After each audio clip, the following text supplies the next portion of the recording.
The man at the playground. Sometimes the scariest people don't break in. They wait and watch and smile. It was the summer I turned 13. The heat clung to everything. Metal swings too hot to touch, popsicles melting in under a minute, and that slow, sleepy feeling that came from having nowhere to be. My parents both worked full-time, so during the day I was left to my own world, usually at the little park down the road. A tiny thing.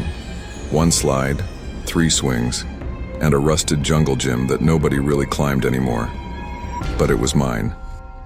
I went there every day after breakfast. I brought a book, sometimes my sketch pad. I liked the quiet, until the day I saw him. At first I thought he was just another dad. He sat on the far bench reading a newspaper, the kind you only ever see old men with. He never looked at me, not directly, but every now and then, I'd catch him from the corner of my eye peeking over the paper. I remember telling myself it was nothing. Maybe he lived nearby. Maybe he was just waiting for someone. But then, he came again, and again. Every single day that week. Same time, same bench, same paper. On Friday, he waved at me. It was the kind of wave you do when you know someone. Familiar. Casual. Like he was saying, "See you tomorrow." I didn't wave back. The next Monday, I didn't go to the park. I stayed inside, played old video games, ate cereal straight from the box, tried to ignore the uneasy knot in my stomach. But curiosity is a strange thing. The day after, I went back. Just for a few minutes, I told myself. Just to see. And there he was. This time, he wasn't on the bench, he was standing by the slide. Closer. No newspaper. Just watching. He didn't wave this time. Just stared.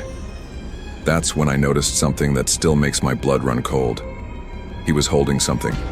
A notebook. It looked worn, like it had been handled too much. I wanted to run, but I didn't want to seem scared.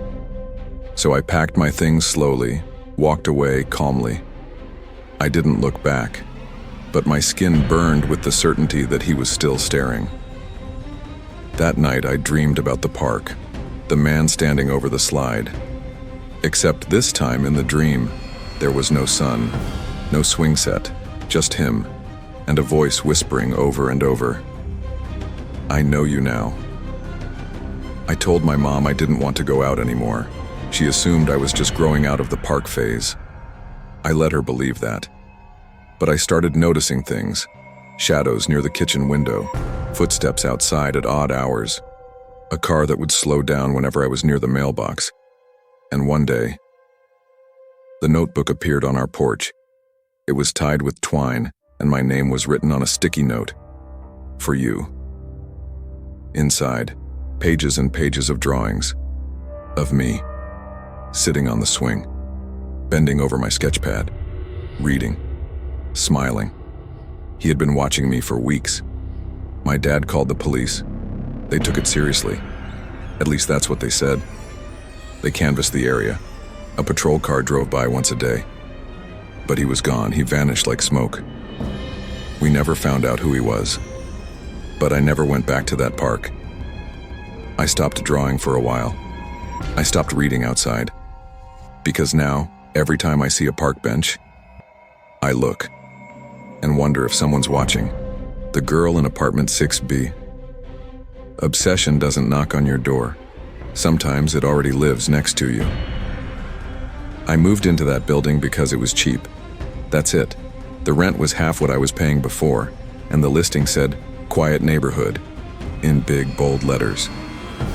I should have known that when a place emphasizes quiet, it's not. My unit was on the 3rd floor, number 6B. The first few days were uneventful. The place was musty. The floor creaked. But it was mine. Then I met her. Sarah lived in 6A, right across from me. She was polite, friendly even. Early 30s, always in oversized hoodies and fuzzy socks. She gave off this kind of anxious warmth, like she'd apologize for existing if she could. She brought me cookies the first night. chocolate chip, still warm. I remember thinking it was too sweet, too Hallmark. We talked. She told me about the building, warned me about the weird water pressure, and the guy on the second floor who played guitar at 3 a.m. She laughed nervously after everything she said, like she didn't trust her own words. I thanked her, and that should have been it. But it wasn't. The next morning, I found a note taped to my door. Hope you slept well. If you need anything, I mean anything, I'm right here. Sarah. I didn't think much of it, just a neighbor, being nice. But then the notes kept coming, day after day, new handwriting, new paper, same smiley face. Sometimes they were jokes, sometimes compliments. Once it was a poem. One night I came home late. I was tired, hungry. I walked into my apartment, kicked off my shoes, and froze.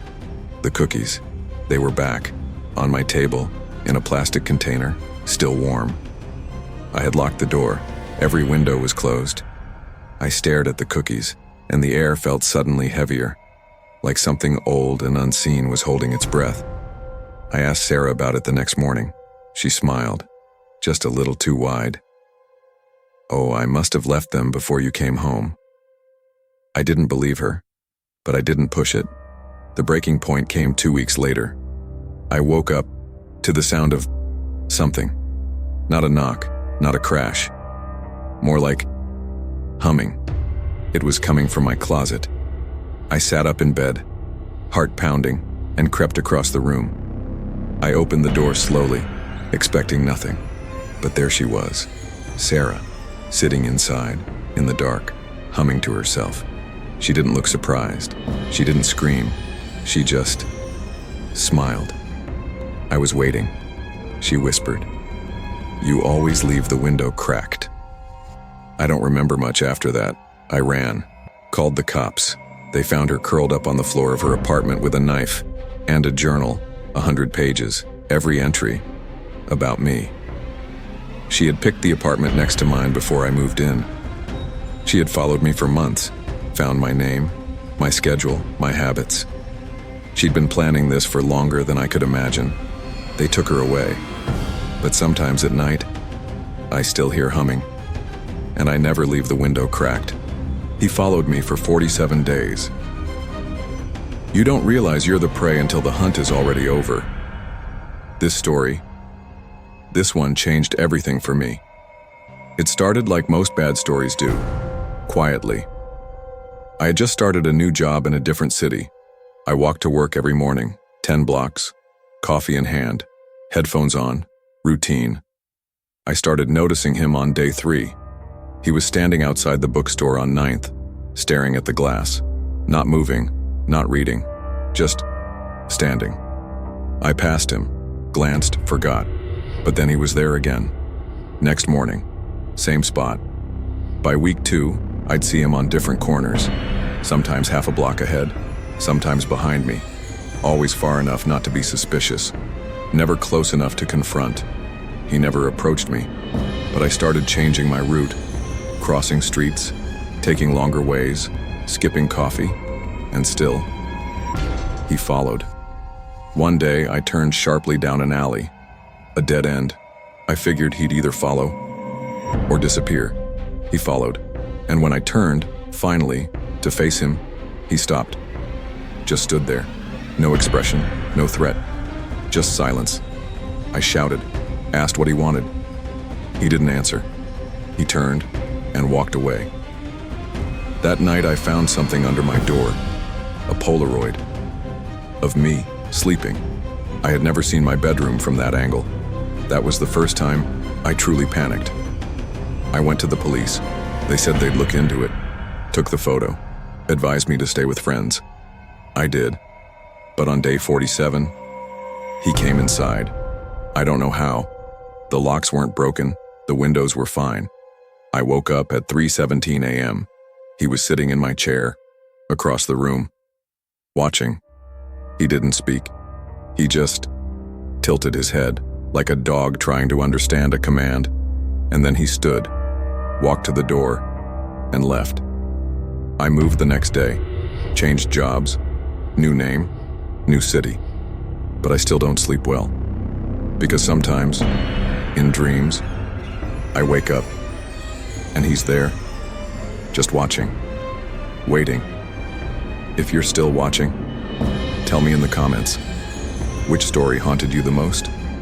And if you've ever felt like someone was watching you, you're not alone.